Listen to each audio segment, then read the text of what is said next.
Yo, my name is Zosh. Yo, it's Young Static. What's cracking, guys? This is Christian from Honda Vlogs. Yo, vatos locos. This is Lazymangarage. And you know who you're watching? You're watching Lazymangarage. You're watching Lazymangarage. And you're watching Lazy Man's Garage. Lazymangarage.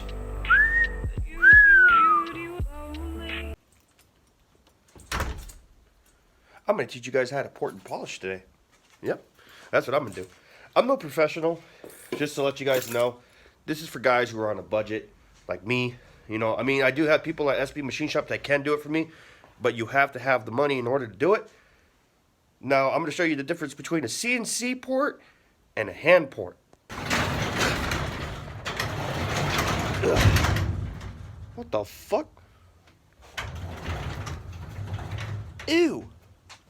Okay, well, here's the difference. So, this, I know it's dirty, but this is a CNC port. You can see it's a CNC port by the scratches that go down like that. It kind of looks like billet. Kind of looks like it's been on a milling machine. This is a hand port. It's not fully done, because I haven't fully went through the grits to sand it. But you can see that I tried to match up the valves, how this is like a knife edge. Because like everything is CNC in here. This is I'm trying to knife edge that. There's different ways that you could do porting. Some, when they do porting, let me flip this head upside down for you real quick. Owie. Ow. Okay, so you see in the runner, right? Inside the runner, there's like this little lip, right? Where the valve guide will sit. I know it's very dirty in there. Okay, but you see the runners? You see how it kind of has a weird point to it? Well, you can mimic that. As you see in the on here, the right runner has what looks like an arrow going to it. Try to give you a different angle. See how it has like an arrow kind of going to it? There's different ways that you can make the runners go on them. I'm going to call those runners, okay? Because I know like the whole thing is called a runner, but yes. So yeah. Do you see how this one has a point that kind of goes up and it's smooth around the edges here and here, but it has a point that goes straight up to it? That's to help with the air guide towards the valve. I saw, you could look up a few different diagrams on how it's done, but I'm going to show you guys how I do it.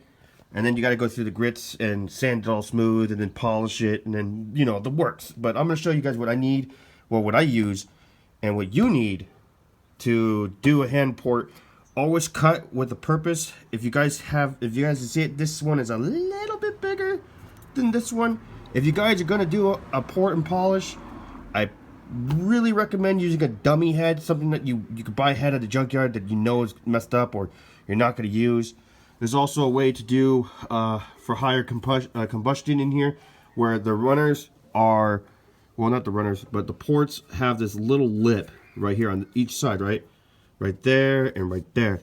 What you do is you grind those down, you smooth them out, and then you polish all of it, not the valve, but you polish all of it. And this helps with combustion, and it actually raises the compressions from what I've been told. So that's the only reason why I'm doing that one on this. So I'm gonna show you guys what you need. Okay, so the first thing you guys are gonna need, and this is the expensive part. Pretty sure most of you guys who work on cars have these. Well, have the tools that I'm going to show you. But you need, hold on, let me open the last one. Carbide bits. These are the ones that I use. Mostly this one, and this one. The arrow one is the one that I use to do the lines of the runners. This one I use to cut away a lot of material. So always make sure you cut with a purpose, cut a lot of material, make sure that everything is symmetrical, because I will be showing you guys how to do it. I'm no professional. I'm just saying, try it out. Once you're done, once you think you're done, take it to a machine shop, have them flow deck it, and then see if your work is good.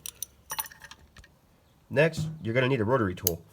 Either one of these will work, air compressor preferred, or one of these. You could use a Dremel, but you're going to be sitting there forever unless you have like a really strong Dremel. So as long as it spins, because you're going to be sitting there doing this a lot. Then you're going to need what are called abrasive sanding cartridge rolls. They look like this. You can get them from Harbor Freight. They're $24.99, and it comes with a mandrel, which has threads to it. And you just put this inside your rotary tool, because this is where the polishing part comes in. And how this fits in is you don't just put it in like that. You put it in, twist, and you'll feel it get tight, kind of like a screw and like a nut and a bolt. And now it's in there. It's not going anywhere. And that's where you use to do your sanding when it comes to it. Fuck, I realized that was the wrong head to do that to. Next, what you're going to need in order to clean up, because I'm letting you know now, when you start this, you're going to find metal in places you didn't even know existed. You're going to need one of these, a blowgun, because you want to blow out all the metal from every single thing, including like the little holes here, everywhere. Blow it everywhere, because sometimes, even if you get your head resurfaced at a machine shop, what they don't tell you is they didn't blow in here or any of the holes. And I did that one time to a head that we got back from a machine shop, not my machine shop. And there was a bunch of metal shards inside there. So that would have been bad if I put that inside the motor and started the car and not knowing that there was metal shavings in there. So, like I said, blow everything out. Of course, you're going to need a compressor and an air hose and maybe some tunes, like a headphones to listen to, because you're going to hear and it's not fun for anyone. So that's what you need. So what I'm going to do now is I'm going to put my phone down, because I record my phone, so this is going to suck for me. Find a good angle to record at. Start cutting at least one of the cylinders here, and just kind of give you guys a rough shape of like how I'm doing it, and just show you some of the work, and then kind of go from there. Because every single one I've done already so far, but I'm going to start off on the cylinder. What is that? Cylinder 4 on this B20 head. So I'm going to start on cylinder 4 because it already has a rough cut, and I'm going to start polishing it out. But I'm going to cut it a little bit more first to open it wider. I don't care if I mess this head up, because I'm just here to show you guys how it's kind of done. I looked up a lot of YouTube videos. I said, how hard could it be? And it's kind of hard. It's a little time consuming. I'm not going to lie to you guys.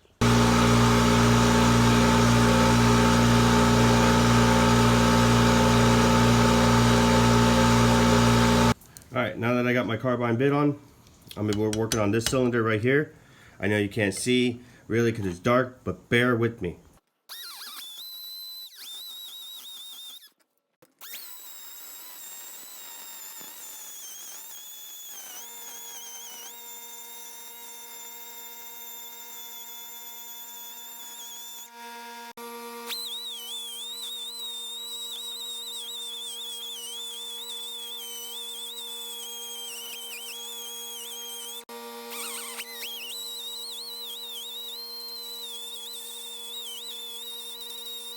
I just changed my bit to this carbine right here instead of using this one right here, which was to cut a lot of material. Now I'm going to use this one to kind of shape the runners, as you guys see here. There we go. As you guys see here, how this line goes there and then this line goes here. I'm going to make it deeper, and then I'm going to triangulate this run right here and this runner right there. So I'm using this to get into areas that I couldn't before, like right here, and round out the runner. I'm going to call this the knife edge. So I'm going around here and just trying to knife this out, smoothing this bump that's right here, because you don't need that bump that's right there. I'm trying to, here, let me point it at it. I'm pointing at the bump where you don't need it. You don't need that, so I'm trying to like round that out, smooth it out, but it's hard because this thing goes.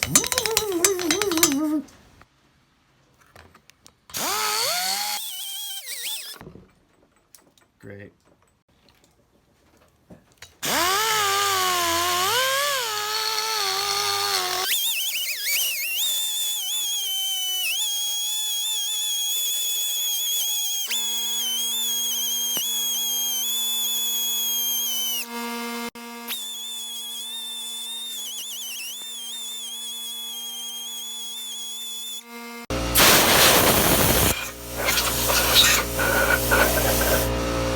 Okay, so next what I'm going to do is I took off the rotary, obviously, because I've been blowing all the shrapnel all over the place. So I have my cut. I have the way I want it to look. So how do I profile it? is what I'm going to call it. I'm no professional, so you could take everything I say with a grain of salt. So you take your mandrel, take the cartridge roll, screw it on there because it has threads for it. Boom, boom. There you go. Put it into the gun, like so. Bam. Now it's in there. Lock it in. If I can do this, because I'm kind of stupid. Come on, get on there. I'm going the wrong way.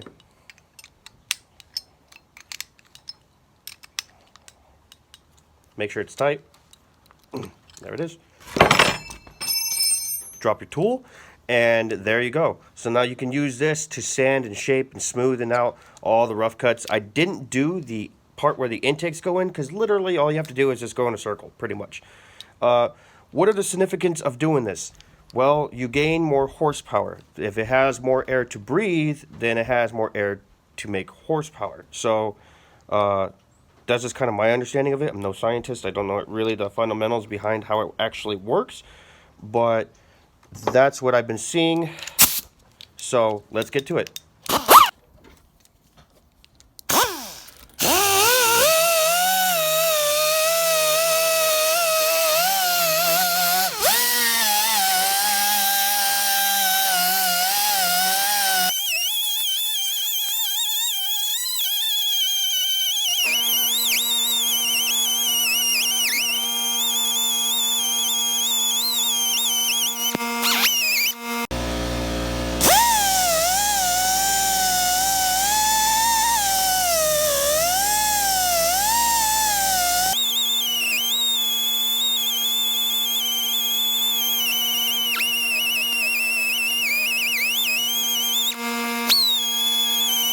Now that I have used the cone, I'm going to use one of these. One of these little bad boys will help. One of these little bad boys will help smoothen out the rest of the area, kind of like getting rid of all the rough edges that the cone would do.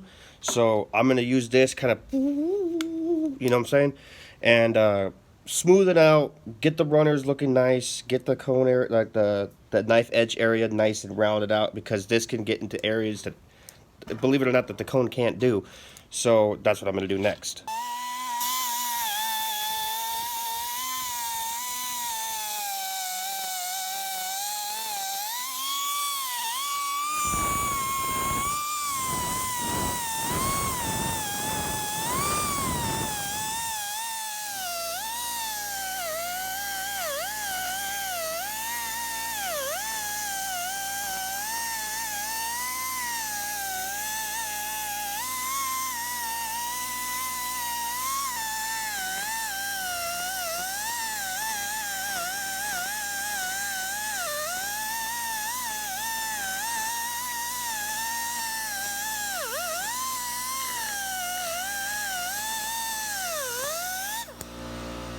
Okay, it's done. I mean, it's done for the most part, but you guys can see the triangular runner on the right is taking form, but the one on the left is being a stubborn asshole and doesn't want to take shape. So I got to cut more material on that one.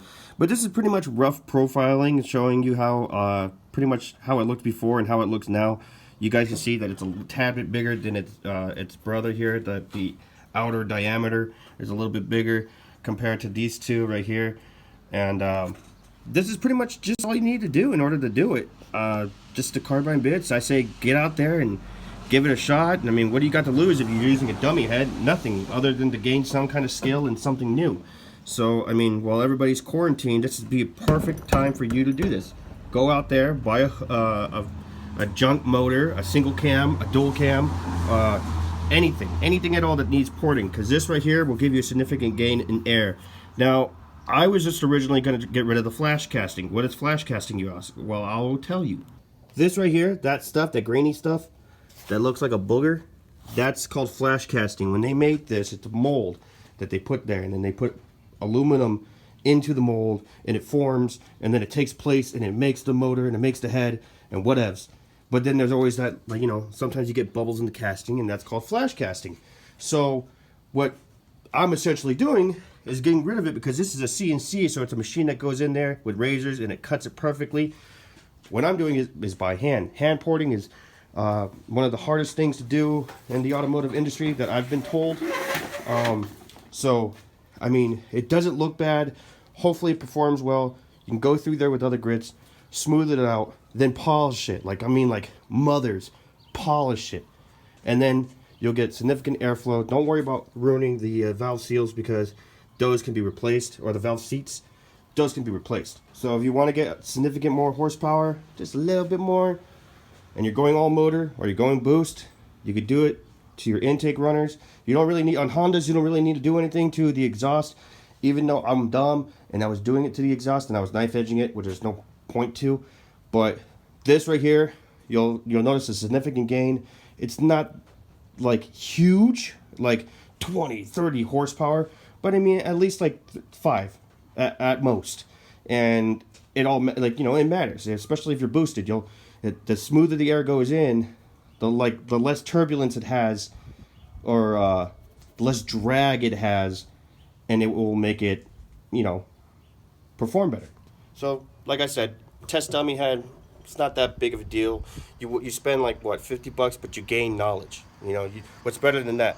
So, I mean, I'm gonna take this head. I'm gonna have this head taken to, because I can't leave, to SB Machine Shop. And while you're there, you should also head over to SB Machine Shop and get your motor done too. If you guys want port work, you want it bored, you want your motor honed, that's the place to go to. That's the guys who take care of my motor, and that's the guys I highly recommend.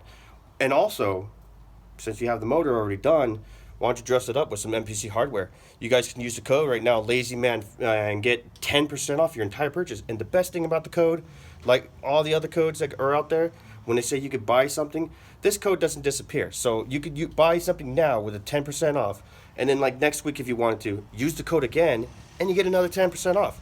There's no limit to it. How wonderful is that? If you would like to buy any valves or valve seats or anything like that, head on over to Omo Motorsports out in Montclair. They'll take good care of you. They'll help you build the motor. My name is Chris from Lazymangarage, and I'm lazy, so you don't have to be. Peace.